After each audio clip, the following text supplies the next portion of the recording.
They see my disability, I see my ability. They call me disabled, I call myself differently abled. There are some incidents that happen in your life. Those incidents break you, deform you, but they mold you into the best version of you. And the same thing happened to me. I was 18 years old when I got married. My father wanted me to get married. And all I said was, if that makes you happy, I'll say yes. And of course, it was never a happy marriage.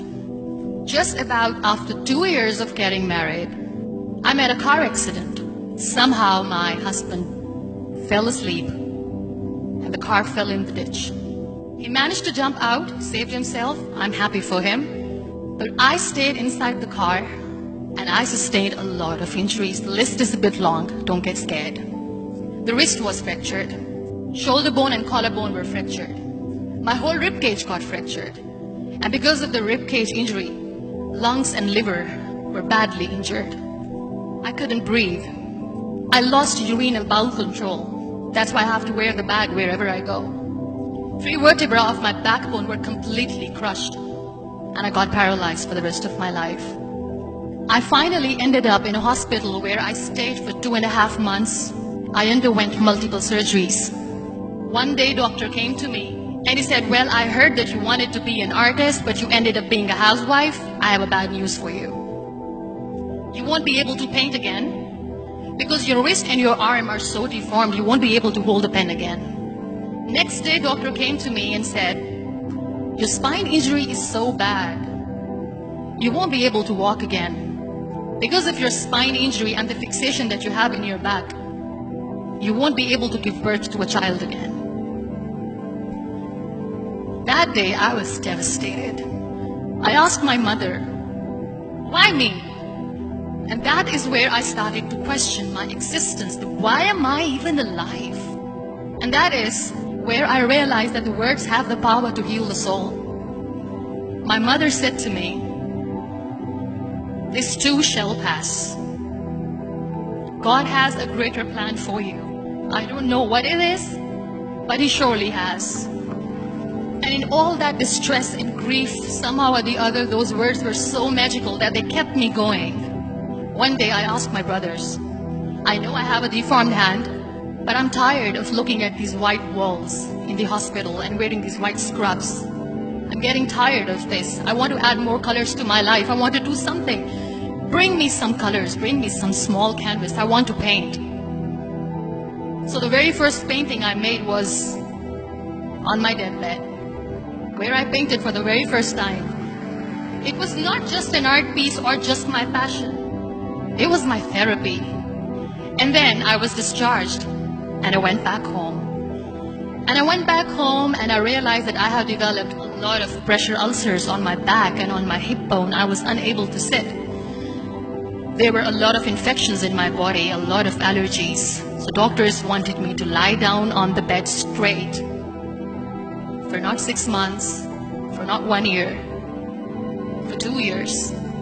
I was bedridden, confined in that one room, looking outside the window, listening to the birds chirping and thinking maybe there will be a time when we'll be going out with the family and enjoying the nature.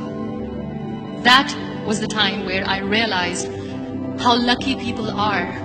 That is the time where I realized that the day I'm going to sit, I'm going to share this pain with everyone to make them realize how blessed they are, and they don't even consider them lucky.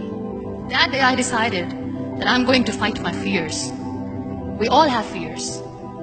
Fear of unknown, fear of losing people, fear of losing health, money. We want to excel in career, we want to become famous, we want to get money. We are scared all the time. So I wrote down one by one all those fears. And I decided that I'm going to overcome these fears one at a time. You know what was my biggest fear? Divorce. I was trying to cling on to this person who didn't want me anymore, but I said no. I have to make it work. But the day I decided that this is nothing but my fear, I liberated myself by setting him free. And I made myself emotionally so strong that the day I got the news that he's getting married, I sent him a text that I'm so happy for you and I wish you all the best. And he knows that I pray for him today. Number 2 was, I won't be able to be a mother again. And that was quite devastating for me. But then I realized there are so many children in the world, all they want is acceptance. So there is no point of crying, just go and adopt one. And that's what I did. People think that they will not be accepted by the people because we, in the world of perfect people, are imperfect. So I decided that instead of starting an NGO for disability awareness, which I know will not help anyone, I started to appear more in public. I started to paint. I decided that I'm going to join the national TV of Pakistan as an anchor person. And I've been doing a lot of shows for the last 3 years. I became the National Goodwill Ambassador for UN Women Pakistan, and now I speak for the rights of women, children. We talk about inclusion, diversity, gender equality, which is a must. Every time I go in public, I always smile. It's always a big toothy smile on my face, and people ask me, don't you get tired of smiling all the time? What's the secret?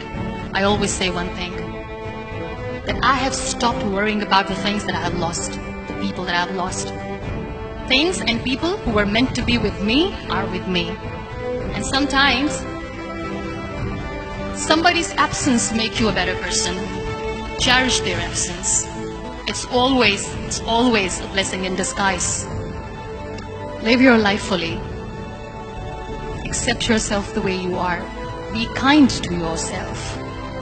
Be kind to yourself. I'll repeat, be kind to yourself, and only then you can be kind to others. Love yourself and spread that love. Life will be hard, there will be turmoil, there will be trials, but that will only make you stronger. So when you accept yourself the way you are, the world recognizes you. It all starts from within.